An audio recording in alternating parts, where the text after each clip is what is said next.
session d'information sur Social Télévision. Mesdames, Messieurs, bienvenue. Tout de suite, les grands titres. Qu'en est-il à Kinshasa? Vous suivrez les avis partagés des Kinois dans cette édition. Une nouvelle coalition de l'opposition est en train de naître à Addis Abeba autour de l'ancien président Joseph Kabila. On en parle avec le journaliste Alain Kachala, expert de la rédaction sur les questions politiques. Une famille visitée par les bandits à main armée dans la commune de Lancélé à cause de l'argent de la dot perçue à la veille. Bienvenue à tous. Le président Félix Antoine Tshisekedi et la distinguée première dame Denise Nyakero ont assisté mardi 7 janvier 2025 à Accra à la cérémonie officielle d'investiture du nouveau président élu du Ghana, John Dramani Mahama. Regardez. Ils sont les premiers à être invités personnellement à cette cérémonie d'investiture par le nouveau chef d'État ghanéen, John Dramani. Ils ont répondu présents à ces rendez-vous qui consolident la démocratie au Ghana, premier pays indépendant de l'Afrique noire, de l'Afrique subsaharienne. Le président Félix Tshisekedi et la distinguée première dame Denise Nyakero ont assisté mardi 7 janvier à Accra à l'investiture du nouveau président élu du Ghana, John Dramani Mahama. Une vingtaine d'autres chefs d'État africains ont pris part à cet événement qui s'est déroulé à la place de l'indépendance en plein centre-ville de la capitale ghanéenne. Dans son discours d'investiture, le président Dramani Mahama a pris 4 engagements dans le redressement de l'économie nationale et la lutte contre la corruption. Pour lui, la cérémonie d'alternance de ce jour consacre la maturité démocratique de son pays. Invité personnel du président Dramani Mahama, le couple présidentiel de la RDC est allé féliciter le nouveau couple présidentiel du Ghana avec lequel il entretient d'excellentes relations d'amitié et de fraternité. Après Accra, le couple présidentiel congolais pourrait se rendre à Caracas, capitale de Venezuela, pour assister à l'investiture du président Nicolas Maduro en Amérique du Sud.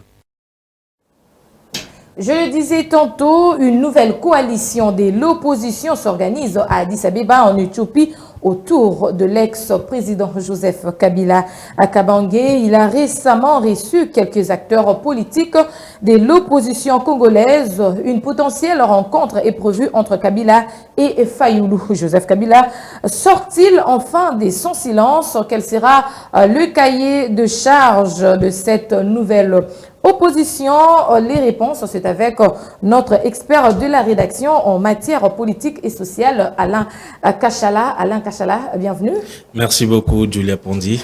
Et pourquoi Joseph Kabila sort-il enfin de son silence? Entre Kabila, président de la République, et Kabila, opposant, il faudrait se poser 1001 questions, mais à qui? À une personne qui est longtemps cloîtrée dans son silence légendaire. Poser des questions à Kabila, c'est recevoir les réponses du silence. Mais en tant que journaliste, nous nous sommes plongés dans cette question pour que nous puissions comprendre un tout petit peu qu'est-ce qui s'est réellement passé. Pourquoi Joseph Kabila est-il sorti de son silence légendaire? Après avoir disparu des radars politiques, Joseph Kabila est revenu dans le jeu mi-décembre. Il s'est entretenu avec l'ancien député national Claudel Lubaya à Addis Abeba, capitale éthiopienne. Dans un communiqué rendu public le 6 janvier 2025, l'ancien élu de la ville de Kananga note que Joseph Kabila et d'autres forces politiques de l'opposition congolaise s'unissent pour défendre la constitution congolaise. Claudel a dit, je cite, « Nous nous sommes résolus d'unir nos efforts et à rassembler les forces vives de la nation afin de défendre le pacte républicain et sauvegarder ainsi les acquis de notre jeune démocratie. » Bien avant de recevoir Claudel Lubaya, Joseph Kabila avait reçu déjà Moïse Katumbi, patron du parti politique Ensemble pour la République, et une nouvelle rencontre est maintenant présagée entre Joseph Kabila et Martin Fayoulou, cette fois-ci en Afrique du Sud. Et déjà, quel sera très exactement le cahier de charge de cette nouvelle opposition dont le chef de file semble déjà être l'ancien président Joseph Kabila, qui est l'ex-allié de Félix Tshisekedi? Dans ses habitudes légendaires, Joseph Kabila n'a jamais été dans la mêlée. Il a souvent été au-dessus de la mêlée. Et dans sa posture de consultant, on peut s'attendre à ce que déjà Joseph Kabila porte la casquette de chef de file de l'opposition. Mais ce qui est très exactement connu pour son caractère effacé et taiseux, Joseph Kabila est peu susceptible de conduire des manifestations dans les rues de Kinshasa, Lubumbashi, Kisangani ou Goma pour infléchir la position de Félix Tshisekedi au sujet du changement ou de la révision de la loi fondamentale. Alors, quelle stratégie pour défendre ce pacte républicain? Qu'est-ce que nous appelons pacte républicain? C'est la nouvelle coalition de l'opposition congolaise, accusée par son successeur Félix Tshisekedi d'être impliqué dans la rébellion dirigée par l'ancien président de la CENI, Corneille Nangaa. Joseph Kabila n'a jamais répondu à ces accusations, toujours cloîtré dans son silence légendaire. Pourtant, un élément intrigue certains proches du pouvoir à Kinshasa. Joseph Kabila et Claudel Lubaya figureraient parmi les personnes citées comme soutien indéfectible à l'alliance Fleuve Congo de Corneille Nangaa. La rencontre d'Addis Abeba ne serait-elle pas un complot contre la République démocratique du Congo? Non, d'après certains proches de l'ex-Raïs. D'ailleurs, Ferdinand Kambere, secrétaire permanent adjoint du PPRD, n'a pas hésité de se lancer dans un parallélisme avec l'opposition d'avant 2018, dont l'UDPS. Ferdinand Kambere a dit, je cite, « Ils se sont rencontrés à l'île des Gorées, à Genval, à Bruxelles, à Genève. C'était quoi? Ils sont sortis de là avec leur candidat à la présidentielle. Quelqu'un les a-t-il empêchés? S'est-il interrogé? Pour lui, le pouvoir en place devrait avoir honte d'accuser l'opposition de complot contre la République. Alors, comment est-ce que le régime Tshisekedi perçoit-il déjà l'avènement de cette opposition? Bien avant de répondre à cette question, je m'aimerais donner un petit détail. Il faudrait savoir que par rapport à la configuration, l'architecture politique actuelle, nous faisons face à deux types d'opposition. Il y a une opposition armée menée par Bertrand Bisimwa et Corneille Nangaa, qui sont en train de s'emparer de quelques villes, et ils sont aussi en train de faire face à la résistance de nos FRDC que nous saluons aussi, dont nous saluons la bravoure et le courage. Mais il faudra aussi parler de cette opposition non armée que Joseph Kabila veut s'arroger la responsabilité, mais on se pose la question, est-ce que Joseph Kabila sera un opposant de terrain ou de l'exil? Mais ce qui est vrai et sûr pour Kinshasa, c'est un combat perdu d'avance parce que la majorité des acteurs politiques de l'opposition qui vont entourer Joseph Kabila ont connu le plein fouet de Félix Tshisekedi lors du scrutin présidentiel de 2023. Merci à toi, Alain Kachala, pour cette intervention. La question reste posée. Est-ce que Tshisekedi fera face à une opposition exilée ou une opposition sur terrain? Cette question reste... La question reste pendante et les jours à venir nous en diront plus. Merci beaucoup. Ce journal, dans une note destinée au directeur général du France 24 est rendu public mardi 7 janvier, le Conseil supérieur de l'audiovisuel et de la communication adresse une mise en garde à France 24, Réveillon Commande et RFI sur l'apologie du terrorisme, tout en réitérant l'impératif du respect des normes d'éthique inhérentes à la pratique journalistique. Je vous le disais au sommaire, alors que le ministère du Transport a rendu public la nouvelle grille tarifaire de transport en commun et des itinéraires officiels à parcourir sur toute l'étendue de la ville-province de Kinshasa, votre rédaction était sur terrain pour faire les constats sur l'effectivité de cet ajustement. Suivez. La nouvelle grille tarifaire lancée par l'autorité provinciale de la ville de Kinshasa est au centre d'une controverse qui ne dit son nom. Les avis sont partagés entre conducteurs et passagers. Quelques usagers de la route saluent la décision prise par l'autorité urbaine.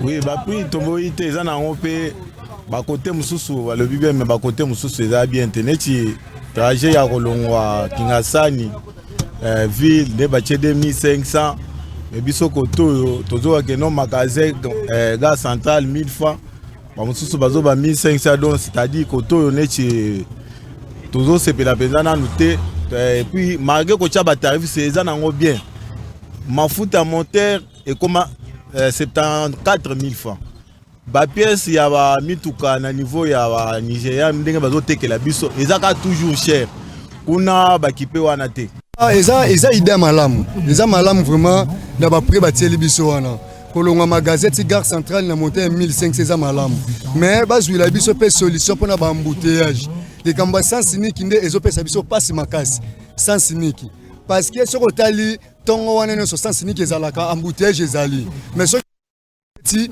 embouteillage peut est dégagé tant tobanda lisusu 15 heures nde omona embouteillage lisusu ebandi après 15 heures wana totikala na embouteillage lisusu ti pokwa wana baprix échangé te gouvernement abimisaki déjà makambo prix bandaka la série depuis Gentini Ngobila azalaki bapesaki arrêté des gares centrales Kingasani Asuka c'est 1000 francs mais ba chauffeur bato cité parce que gouvernement apesi tarif que biso to futa 1000 francs mais chauffeur a telemi azo bombe 5000 biso pe tozui 5000 tozuni to pesier pe banje ya transport bazo sala musala nazo condamner bato bazo lobake gouvernement bazo sala musala te gouvernement bazo sala musala banje ya transport bazo sala ngai na moni banje ya transport bakoti na mutuka ba interpeller chauffeur par rapport ya hausse de prix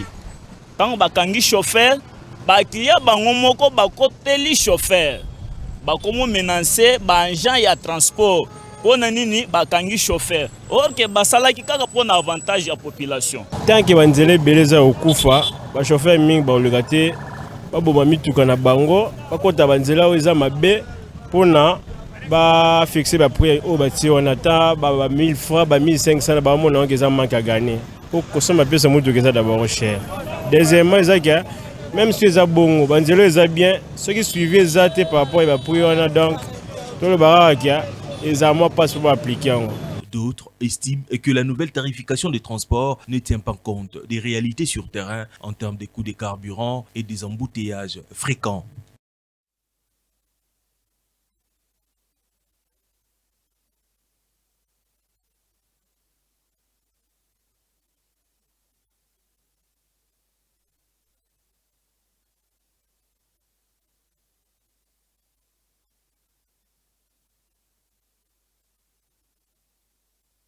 Le nombre de victimes de l'incivisme dans la ville-province de Kinshasa ne cesse d'augmenter. Le dernier en date de la nuit du 7 au 8 janvier 2025 dans la commune de Lansele, précisément en Nganda-Cessé, sur l'avenue Tangabanzo. Une famille, après avoir perçu la dot de leur fille pendant la journée du 7 janvier, a été visitée la nuit par de criminels à main armée qui ont ravi tout l'argent de la dot et quelques biens de valeur. Ils ont même tiré des coups de balle et drogué quelques membres de la famille. Scénario digne d'un film d'horreur.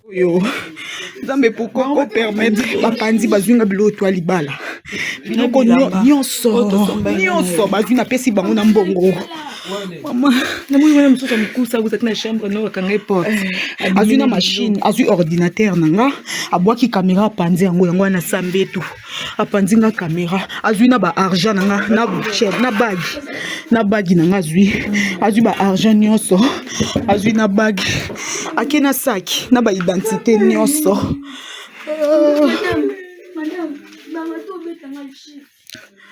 Le Dieu de la miséricorde. Nzamba mawa, pourquoi tu peux permettre ça? Nzamba. Retrouver les sas babetaki.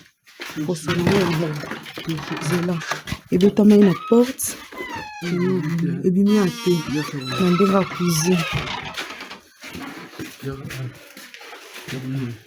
Yango. Il faut se péter.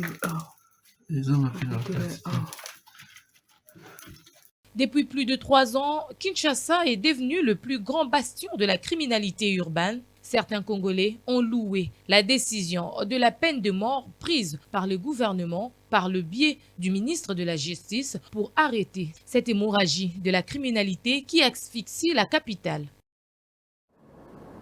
Parlons justement de cette décision de la peine de mort prise par le gouvernement congolais par le biais du ministre de la Justice. Comment est-ce que la population quinoise a reçu cela? Réponse dans cet élément de, une fois de plus, Laetitia Bilepo et Jonathan Ebondo. L'exécution de la peine de mort par le gouvernement n'est pas appréciée de tous. Si certains Congolais font des éloges au ministre de la Justice et celui de l'Intérieur pour l'opération Zéro Kuluna Ndobo. Ce n'est pas la décision du ministre. D'abord, notre constitution les prévoyait. Il s'est fait qu'il y avait un moratoire qu'on devrait lever. C'est ce moratoire qui a fait ce que lorsqu'on a levé ce moratoire, il y avait possibilité maintenant que la peine de mort puisse être appliquée dans notre pays. Cela étant, moi je trouve que c'est une mesure salutatrice parce que cette mesure permet à la population, surtout notre population quinoise, donc d'éviter de faire le mal. Nous sommes en train de voir le vandalisme dans des quartiers ça et là, par nos Kuluna, tout ça, des comportements qui nous laissent à désirer. Cela étant, moi j'estime que le ministre a pleinement raison. Dès qu'on a déjà levé les moratoires, il est tout à fait normal que cette peine de mort ou cette mesure soit appliqué. Muto ya kokondane loko wana aza muto amabe. Ngana za na moiti de tozo solo na yoti. Na osa nini? Nazo luka mbongo. Ata ba droit de l'homme bazolo ba wana. Est-ce que tango bato wana bakata ka bato twata ko boma bato pona kozwa ba moto. Pona ko kota bato ko bota bato biloko. Bango ba mona raté. Décision wana eza bon. Même ata basali remaniement pona ministre wana biso to ko soutenir ye. Toza na politique té mais tozo lingaye parce que ba acte oyo azo poser eza bien. Muto ya koboyela ngo eza muto ya za ndoki. Usote ba mama wana bazo lela bana na bango. Bakopesa bana na ba conseil té. Biso toza na moyi awa tozo luka mbongo. D'autres citoyens estiment que les criminels urbains peuvent être encadrés en lieu et place d'être mis à mort. En fait, omoni makambo wana soki toke na kibunzambe eza vraiment bien té. Mais lokola nzambe mura lobake non ye likolo l'état nassé. En tout cas, tout ça n'a choisi. Vraiment, on a évité. Ce qui bakoki ko mekalisu suko tala mukie po tala kaka ko boma batu boyata aux yeux mutazo bakebake bomae, c'est un peu difficile pe pona ye na pona libota na ye pona nzambe pe. Mais au moins ndenge ya zui décision yo ataba okenango nzamba sala ke ba meka mukie ko lukana no moyen mususu. En dehors, je crois, en dehors, il y a Koboma, ce qui l'État lobby a zoa penza ba mesure bien. Je suis sûr et certain que éco diminuer.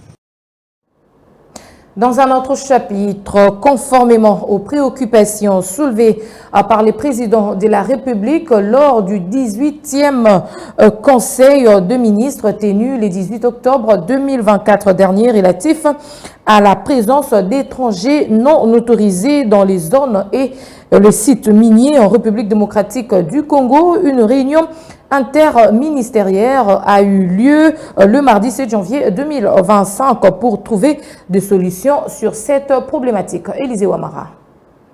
Conformément aux préoccupations soulevées par le président de la République lors du 18e Conseil des ministres, tenu le 18 octobre 2024 relatif à la présence d'étrangers non autorisés dans les zones et sites miniers en République démocratique du Congo, il s'est tenu sur instruction de la chef de l'exécutif, Judith Suminwa Tuluka, le mardi 7 janvier 2025 au cabinet de travail du vice-premier ministre, ministre de l'Intérieur, Sécurité, Décentralisation et Affaires coutumières, Jacquemain Chabani, une réunion interministérielle pour lutter contre la fraude minière.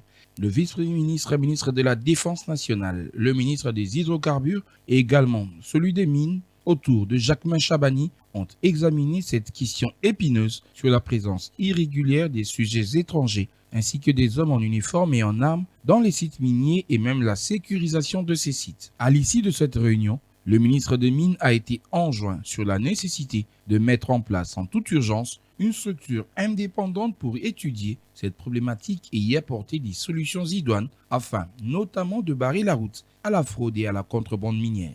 Signalant que cette commission indépendante ne met pas à l'écart la Commission nationale de lutte contre la fraude minière, moins encore l'inspection générale des mines, deux structures de ce ministère qui luttent contre la fraude minière. Voilà qui met fin à cette session d'information. Mesdames, Messieurs, Merci à vous de l'avoir suivi et surtout restez branchés au programme de Social Télévision.